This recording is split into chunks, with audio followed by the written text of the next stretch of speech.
De aparatos diseñados para salvar el mundo, a máquinas que expanden la mente o máquinas que empequeñecen el mundo. La evolución de ordenadores centrales, ratones y menús.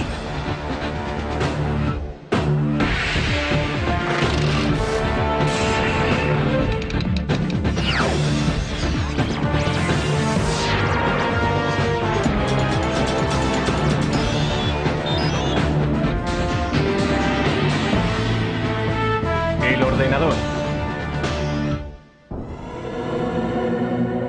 ha revolucionado la manera en la que trabajamos, jugamos, viajamos y nos comunicamos.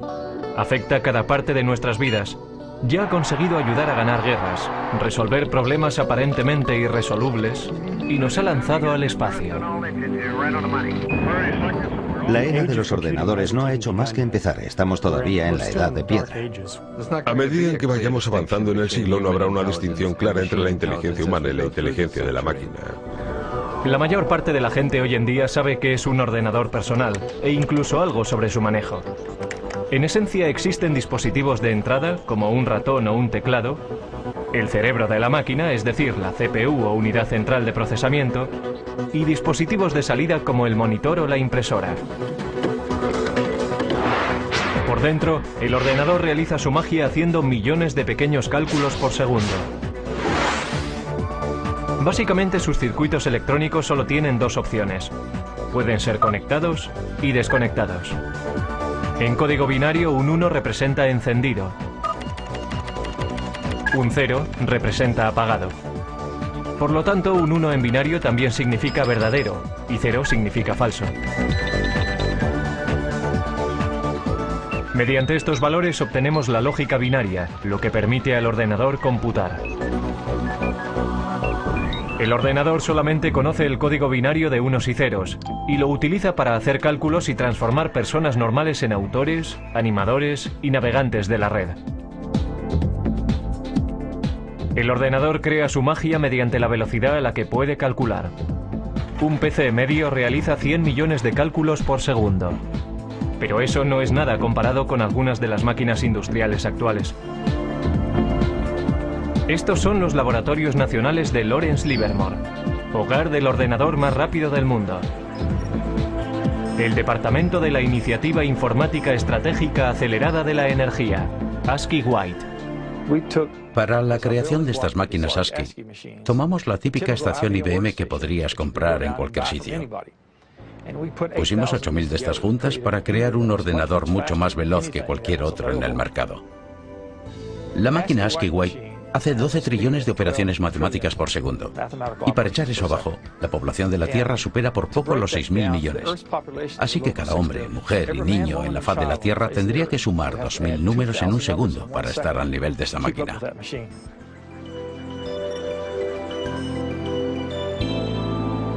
Como si fuera el guardián del silicio, el ASCII White está dedicado al servicio del país. Los laboratorios nacionales Lawrence Livermore son responsables de cerciorarse de la seguridad y la actuación de las armas nucleares de la nación. En 1992, el presidente George Bush prohibió las pruebas nucleares bajo tierra. Eso hace que sea muy difícil calcular el arsenal nuclear. Ahora los laboratorios han decidido emplear superordenadores para hacer las simulaciones y determinar la integridad de las armas que van cogiendo tiempo. Si se piensa en un arma nuclear y todos sus componentes, se empieza a comprender qué difícil es el proceso. Tenemos que ser capaces de simular cada una de las partes, la física que tiene lugar dentro de ellas. Estos simulacros son tan complicados que incluso a un ritmo de 12 trillones de cálculos por segundo llevarían semanas completar una prueba. El ordenador también tiene el poder de modelar moléculas. Esto ayuda a los científicos a diseñar experimentos antes de ir al laboratorio y entender cómo podrán ser los resultados. La manera más efectiva de obtener información del ordenador a la mente humana es mediante muestras visuales. Un enorme número de vídeos expositores de alta resolución convierte el infinito número de unos y ceros del ordenador en un increíble tapiz pixelado. Necesitamos ver el contexto, ser capaces de entender cómo encaja todo y después utilizamos esta simulación en una escala muy fina, en un bloque, un elemento para nuestras simulaciones más grandes que cubren un mayor volumen de espacio o un sistema mucho más grande. Sin estas paredes no seríamos capaces de entender este simulacro. Paradójicamente, mientras la tecnología va haciéndose más pequeña, los superordenadores como el White siguen ocupando todavía un gran espacio y una atención especial. Bien, estamos en la habitación eléctrica, que en realidad está al otro lado de la pared de la habitación del ordenador. Un ordenador de este tamaño necesita mucho material de apoyo. El ordenador ahora requiere aproximadamente 1,3 megavatios, eso es más o menos unas 1300 ohms. Requiere manipuladores de aire y refrigeradores.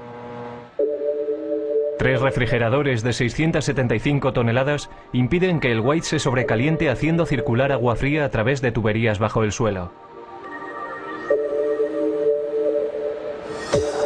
La máquina representa el esfuerzo coordinado de cientos de brillantes cerebros. Pero con la máquina ASCII podemos rastrear su origen hasta un hombre que no estaba demasiado preocupado por la seguridad nacional, pero tenía un gran interés en el ganado. Charles Babbage fue un científico británico que inventó el salvaganado para evitar que los trenes de vapor descarrilaran chocando contra bovinos desconcertados. También se le considera por muchos el padre del ordenador. Babbage fue un científico extraordinario. Quiero decir que fue fantástico. Se adelantó 100 años a su tiempo. No se puede decir de muchas personas, pero sí se puede decir sobre Babbage. A comienzos del siglo XIX, concibió la idea de ordenadores mecánicos. Es decir, ordenadores que iban a hacer más que calcular, que iban a poder guardar información, almacenar números y volver sobre ellos cuando lo necesitaran. E iba a poder imprimir las respuestas que ofrecía.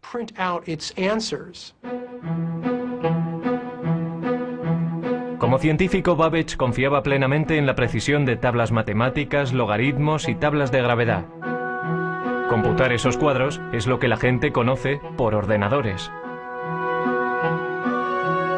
Desafortunadamente, estos ordenadores cometían errores con frecuencia, enfureciendo así a su inventor. Errar es humano, pero para Babbage, ser humano no era suficiente. Primero previó un complejo sistema de engranajes y ejes que trabajaban juntos para hacer cálculos. Después de 10 años de trabajo, sin embargo, tiró el proyecto a la basura. Solo lo completó parcialmente para diseñar un aparato incluso más sofisticado. Una máquina que poseyera los componentes básicos de los ordenadores modernos. Las tarjetas perforadoras le proveían las entradas. Un mecanismo llamado el molino hacía los cálculos y el almacén guardaba los nombres como memoria. Lo llamó el motor analítico. El motor analítico hacía cálculos mecánicamente. Después de introducir los datos, el mecanismo tenía que ser accionado por una manivela, haciendo girar cientos de engranajes intrincados, ejes y ruedas numeradas para calcular los resultados. Babbage anticipó que la máquina de 15 pies de altura funcionaría a vapor por su tamaño. Pero Babbage nunca construyó una máquina. Su protoordenador se colapsó antes de que pudiera completarlo. Fue víctima de herramientas imprecisas y de la falta de fondos. Todo esto ocurrió 100 años antes de que se volviera a concebir la idea de un aparato así. Alentado por una eclosión de población en América, el siguiente paso en la evolución del ordenador vino al final del siglo XIX, cuando oleadas masivas de inmigrantes amenazaban con sobrecargar el censo americano de 1890. En 1887, la oficina del censo todavía llevaba la cuenta del recuento de 1880 a mano. Desesperados suplicaban por otra forma de tabular los resultados. Entonces fue cuando un anterior inspector del MIT llamado Hermann Hollerith introdujo una serie de máquinas que harían que el recuento del censo fuera tan fácil como contar 1, 2 y 3. Cada persona estaba representada por una tarjeta. Los individuos tenían que perforar las cajas relacionadas con su edad, sexo, raza y profesión. Los trabajadores del censo entonces introducían las tarjetas perforadas en las máquinas. La tabulación se hacía con electricidad. Al utilizar clavijas eléctricas, los resultados se registraban en una serie de diales, como si fueran relojes. Otras máquinas separaban las tarjetas. Las máquinas de Hollerith aceleraban de forma vertiginosa el procesamiento de la información.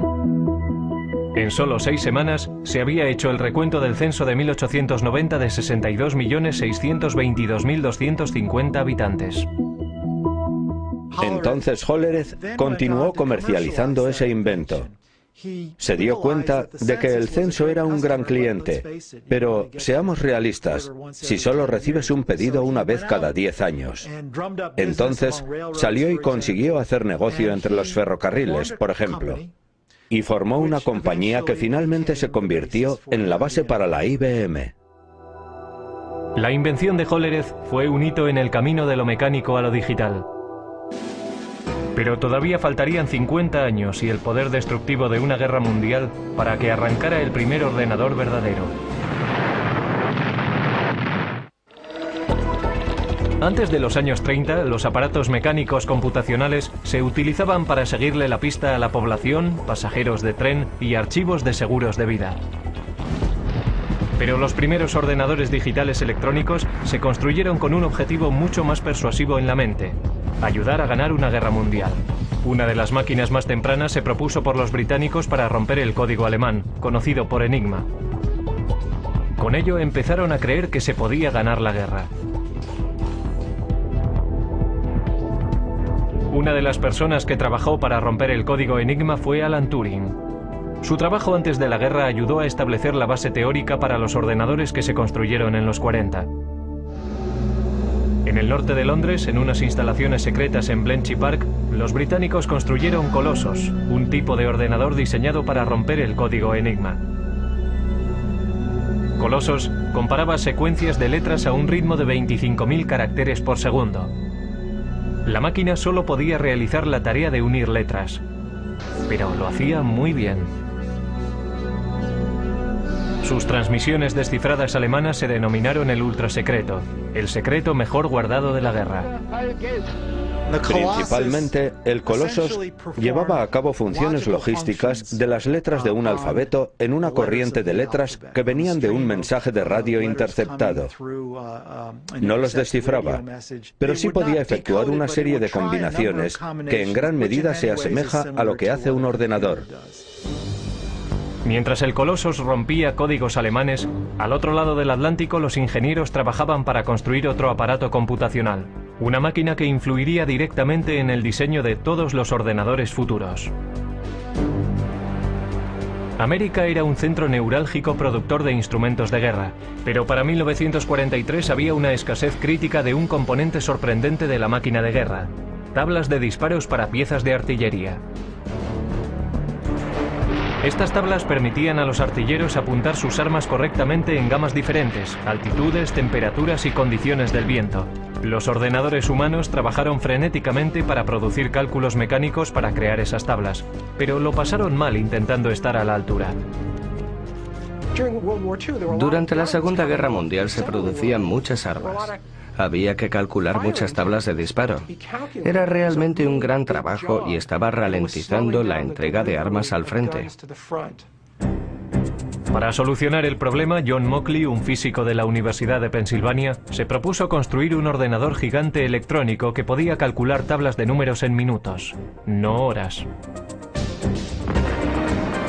El ejército, desesperado por un aparato que les ayudara a ganar la guerra de mala gana, se centró en el coste propuesto de $500,000. Mauchly y un brillante estudiante de ingeniería eléctrica, Presper Eckert, empezaron a construir ENIAC, el integrador numérico, electrónico y ordenador. Mucho más grande que el Colossus, nunca se había concebido nada parecido a ENIAC. Casi con 100 pies de largo y 30 toneladas, contenía 70.000 resistencias, 10.000 condensadores, 6.000 interruptores y 18.000 tubos de vacío delicados.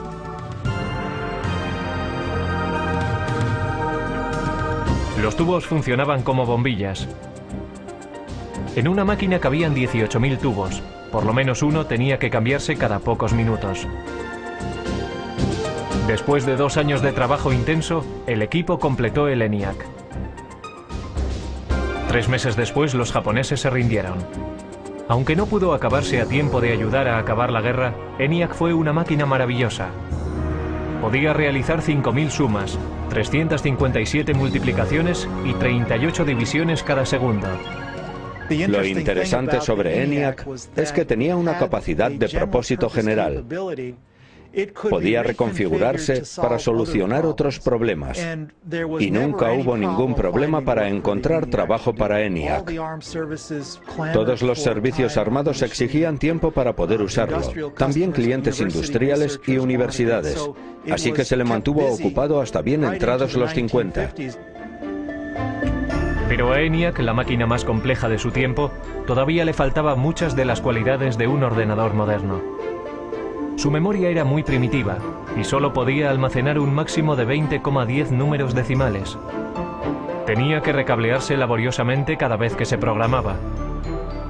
Y no podía tomar decisiones lógicas basándose en sus cálculos. Pero ENIAC ya había demostrado que los ordenadores se podían construir.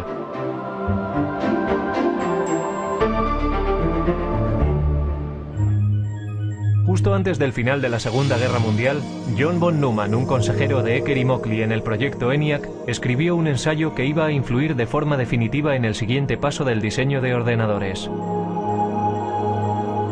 Von Neumann poseía una memoria fotográfica y era uno de los científicos principales enrolados en el proyecto Manhattan.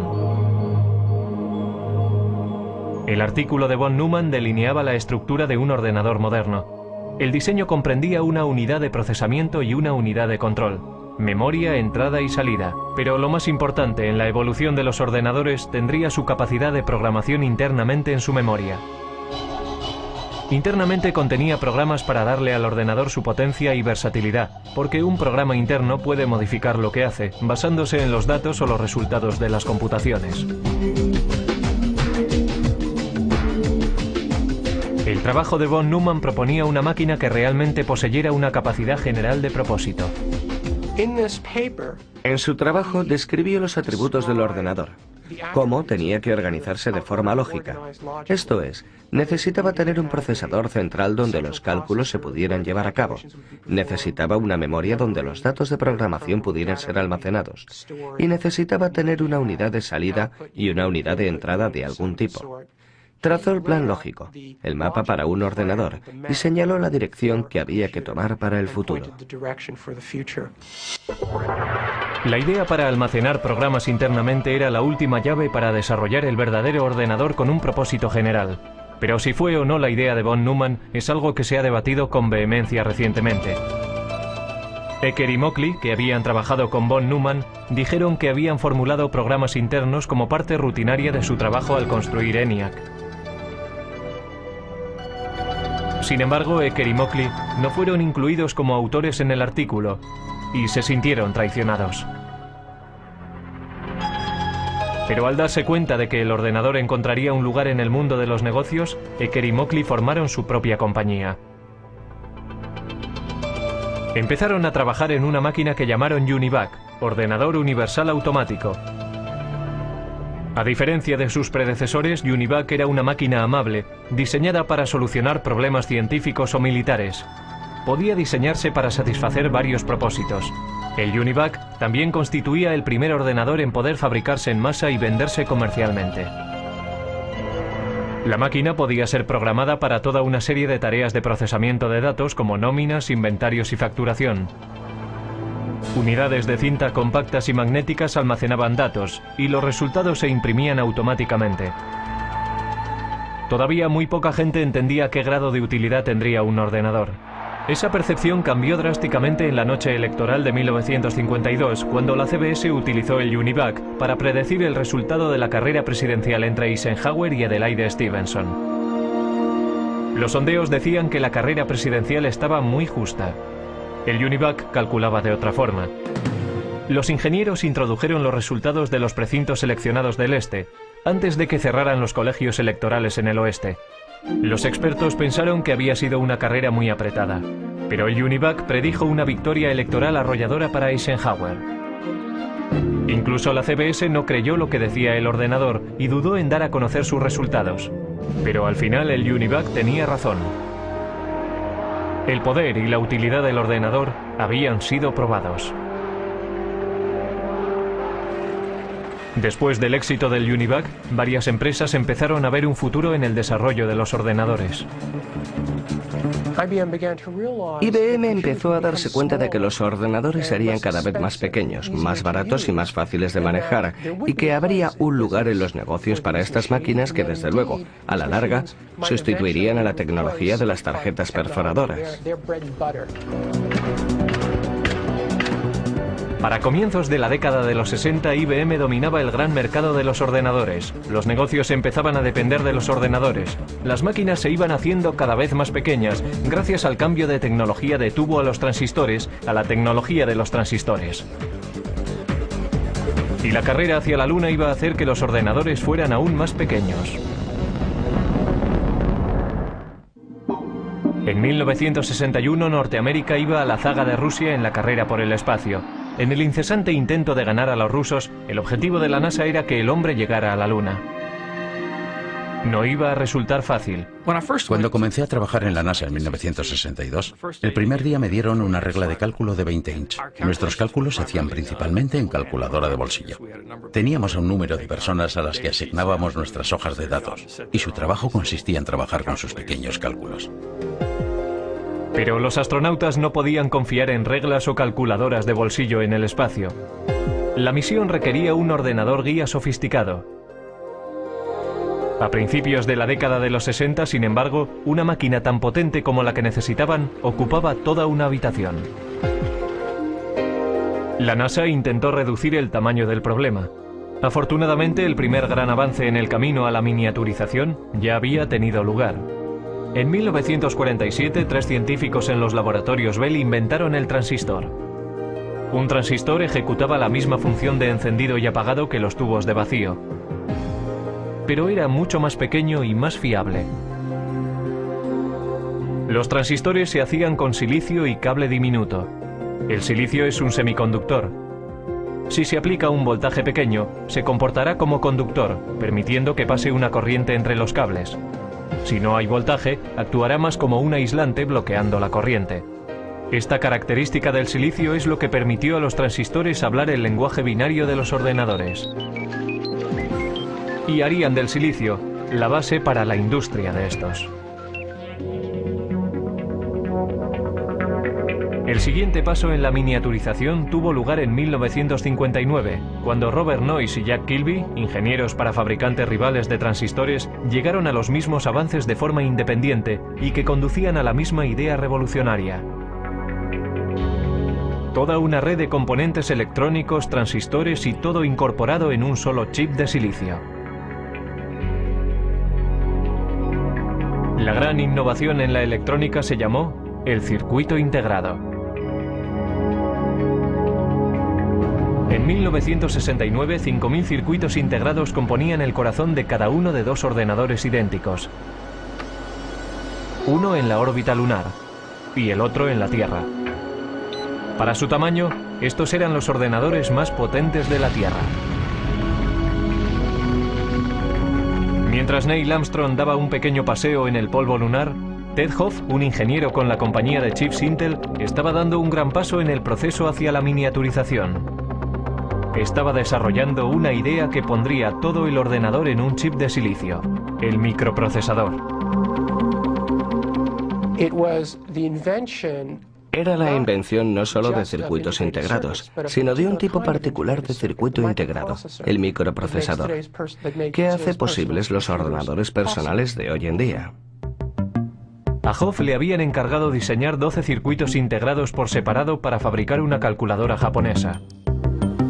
Sugirió colocar toda la unidad de proceso en un chip y programarlo como un ordenador.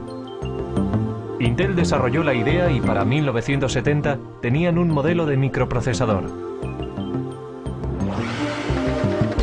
Los ordenadores estaban en el camino para hacerse más pequeños.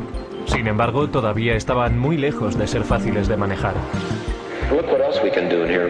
Uno de los primeros intentos de simplificar las operaciones del ordenador fue encabezado por Doug Engelbart. El científico concibió una manera sencilla de manejo e incluso mostró un prototipo en 1968 en la Conferencia de Otoño de Ordenadores de San Francisco.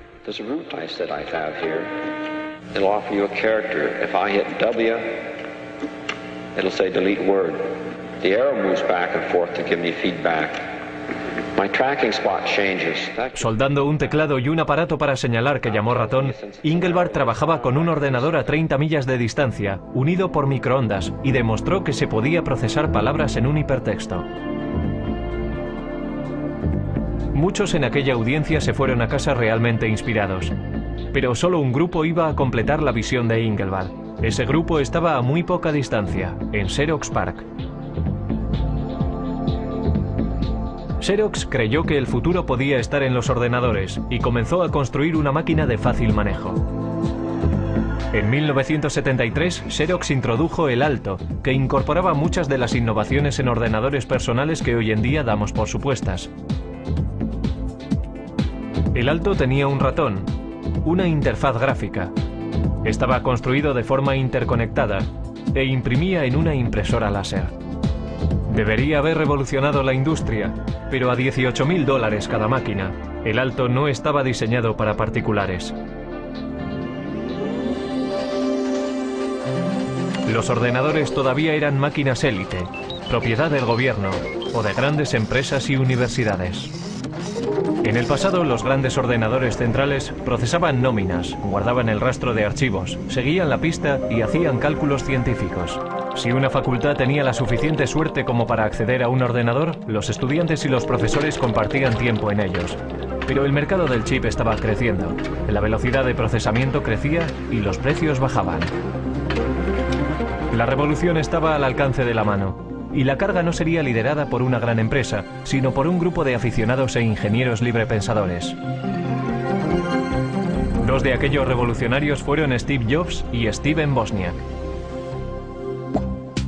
A mediados de los 70, empezaron a fabricar un ordenador pequeño en un garaje de Palo Alto. Lo llamaron el Apple I. Steve Jobs era un estudiante de universidad que había abandonado los estudios, pero era diferente. Era muy inteligente, muy avispado. También era extremadamente ambicioso. Pero quizás más importante que eso, conocía a otro Steve Wozniak, que era un brillante ingeniero de hardware. Al ir abaratándose los chips, algunos nada caros, empezaron a aparecer kits de ordenadores de automontaje. Uno de estos primeros kits apareció en la cubierta de Popular Electronics en 1975. Se llamaba el Altair. El Altair se planteó como el primer kit de mini ordenador para rivalizar con modelos comerciales. Muchas personas se interesaron en él a $400 cada kit.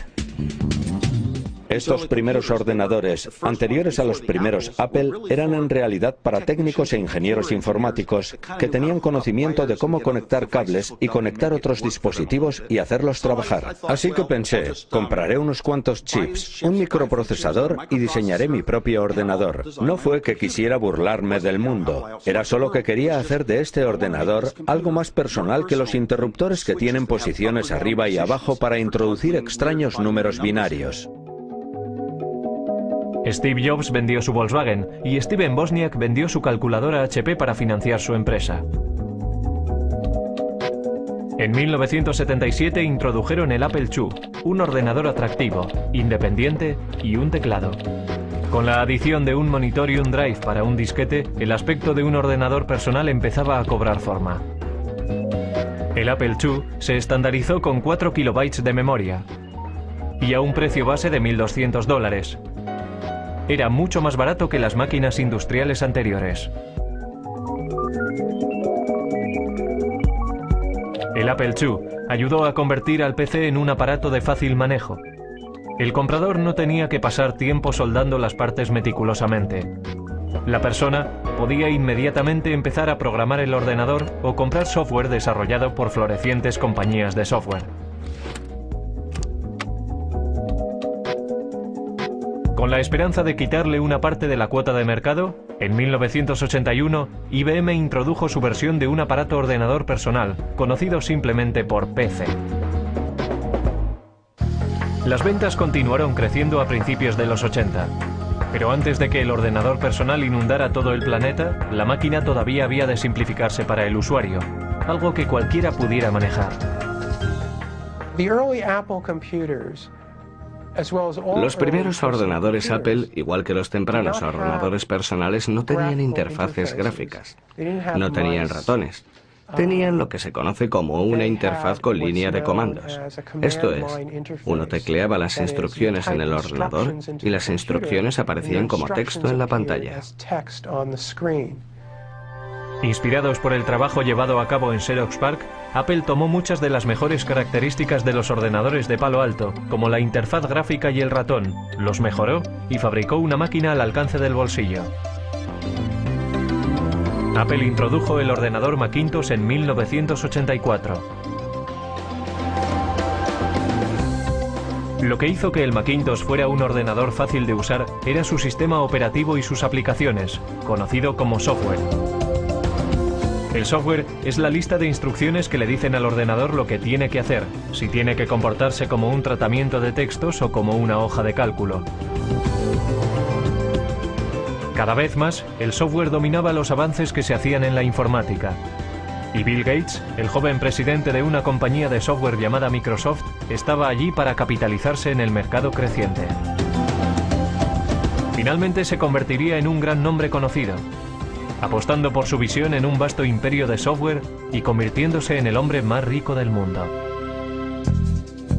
De vuelta a 1981, IBM decidió utilizar el sistema operativo de Microsoft, conocido como PC-2.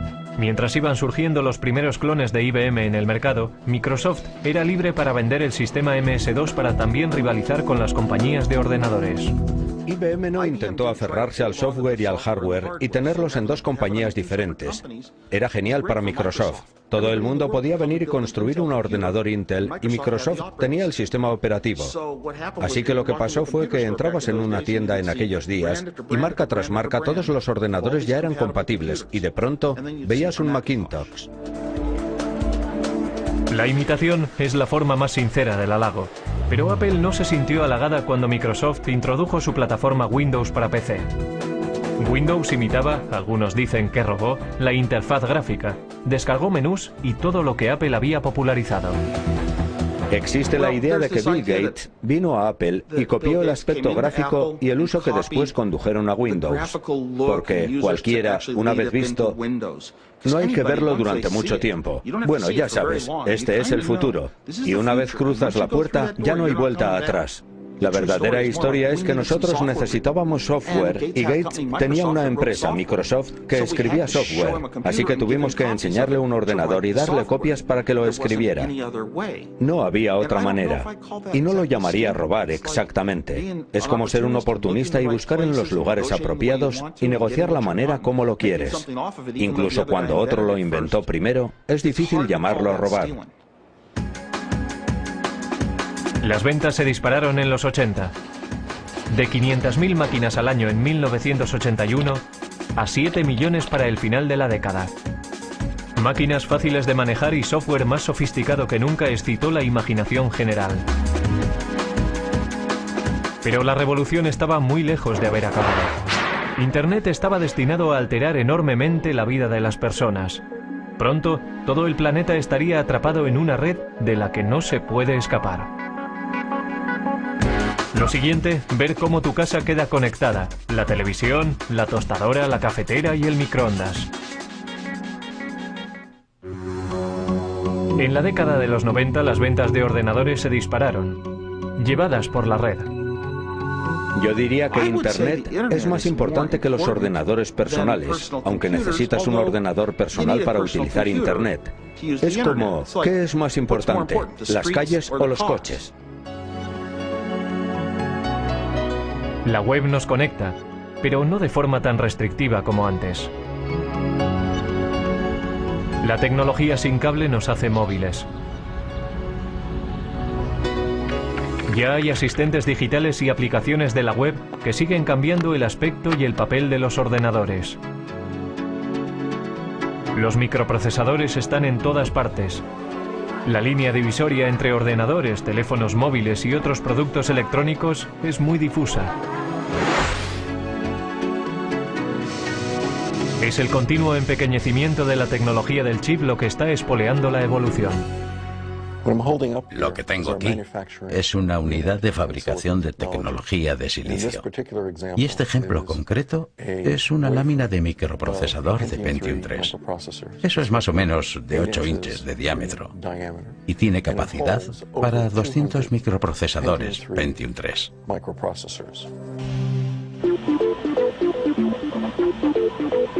Cada microprocesador puede contener tantos como 100 millones de diminutos transistores. Los chips se fabrican mediante un proceso llamado fotolitografía. Los fabricantes de chips empiezan por ponerle a una lámina de silicio una capa de un material fotosensible. Los científicos entonces hacen una plantilla del diseño que quieren mediante el grabado en un metal fino con un rayo de electrón. Los rayos ultravioleta brillan a través de la plantilla y bajo el chip fotosensible, causando una reacción química y creando el sistema de circuitos. Un chip se fabrica colocando capa tras capa. Estos chips, que son básicamente microordenadores, están encontrando su lugar en aparatos inteligentes. Hay discretos ordenadores escondidos en los aparatos del día a día y hablan entre ellos vía web y mediante otras tecnologías sin cable. Resulta que todos estos aparatos, todas estas cosas que están en casa, y realmente tenemos unos 100 microprocesadores diferentes, se conectan a Internet. Todas se pueden conectar a una red en casa y permiten a las personas conectarse a todos los recursos que existen en Internet. Pero hablar a tus aplicaciones por teléfono no es una idea nueva. And this lady, she's calling her oven. Sound funny? Actually, it's something that could happen in the future, thanks to a Westinghouse idea still in development that makes it possible to operate your appliances by telephone. Probablemente llama o manda un mensaje. Hoy puede que no veamos la necesidad de llamar a nuestros hornos, pero ¿no estaría bien que nuestro frigorífico hiciera la compra? Vamos a ver qué tenemos para cenar esta noche. Traigo una lista de la compra. Estos son productos que ya sé que necesito. Productos que he consumido durante la semana. Y vamos a ver qué podríamos necesitar. Así que iremos al armario a ver qué es lo que tenemos allí. Tengo la mayoría de las cosas, pero estos dos ingredientes quiero añadirlos a mi lista de la compra. Así que hago clic aquí y se añadirán a mi lista de la compra. Así que ahora lo que puedo hacer es coger mi lista de la compra y o bien la descargo a un teléfono con base web y si hago clic la lista vendrá aquí. Puedo hacer también que vaya a un PDA. O lo que puedo hacer es mandarlo a streamline.com y hacer que me lo pidan y me traigan la comida a mi casa desde aquí. O sea que está viendo todas tus aplicaciones domésticas, desde tu coche a tu mejor equipo de televisión y videojuegos, a tus electrodomésticos, lavadoras, secadoras y frigoríficos. Todo conectado para que desde un browser se pueda operar la casa automatizada.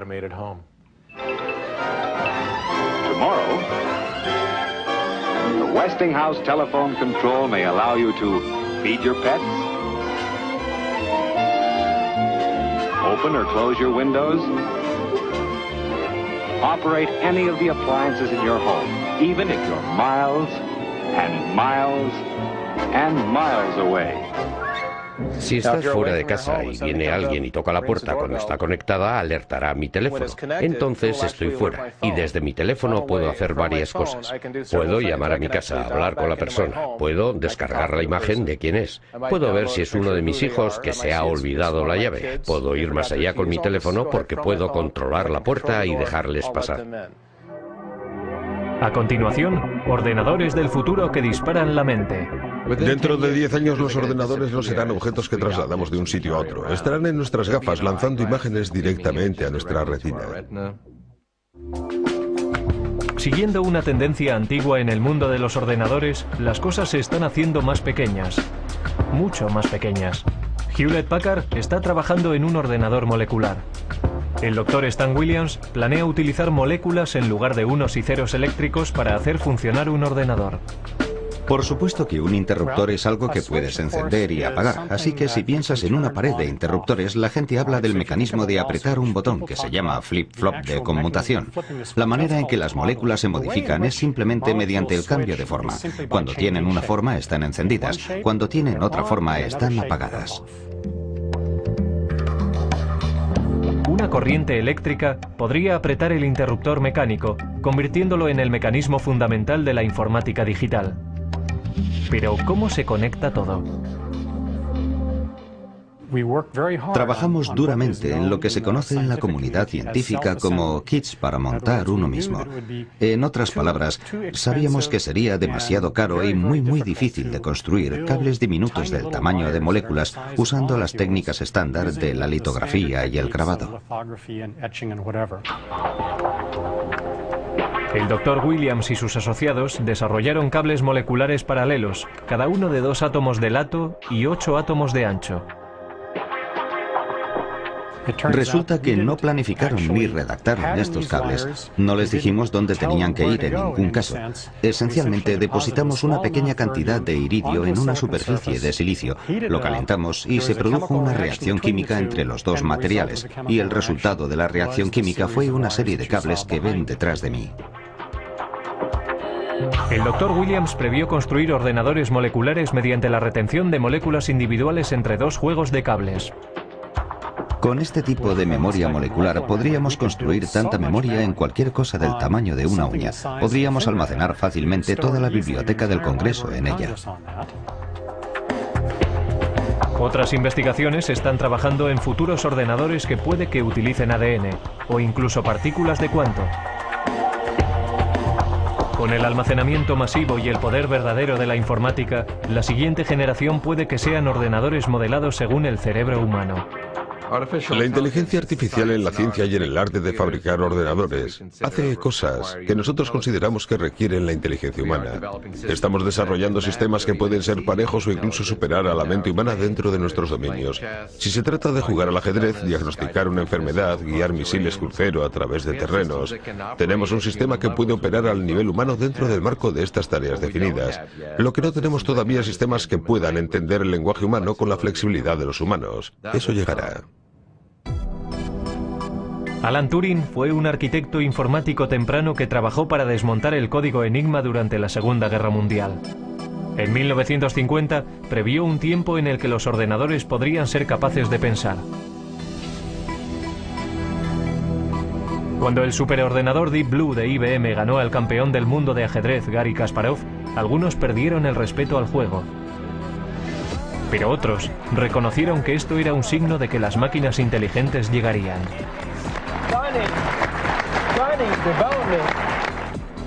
La electrónica molecular podría incluso borrar la línea entre el hombre y la máquina. Tendremos ordenadores muy pequeños y muy potentes que podrán viajar a través de nuestro sistema venoso. Tendrán el tamaño de las células de la sangre y se comunicarán sin cable con nuestras neuronas. Así que seremos capaces de agrandar nuestra capacidad de pensar, velocidad de pensamiento, aumentar la memoria humana, incrementar nuestras habilidades cognitivas y modelos de reconocimiento mediante la combinatoria de nuestra inteligencia biológica con estas nuevas formas de inteligencia no biológica. Los ordenadores capaces de pensamiento cognitivo alegran a unos y atemorizan a otros. Lo veo como algo derivado de la inteligencia humana. En muchos casos serán copias de la inteligencia humana y encarnarán nuestros valores.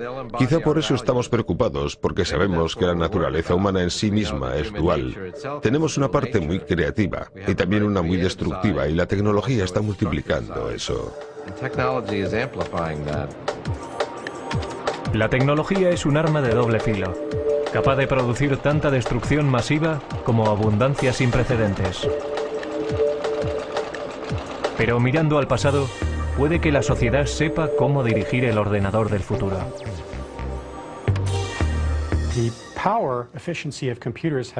El poder eficaz de los ordenadores se ha incrementado por un factor de 100 millones en tan solo 50 años. Tan sorprendente como esto, nuestros estudios en física fundamental nos dicen que debería ser posible aumentar aún más el poder eficaz de los ordenadores por otro factor de 1 billón más de lo que son hoy. Lo que eso me dice es que la edad del ordenador no ha comenzado aún.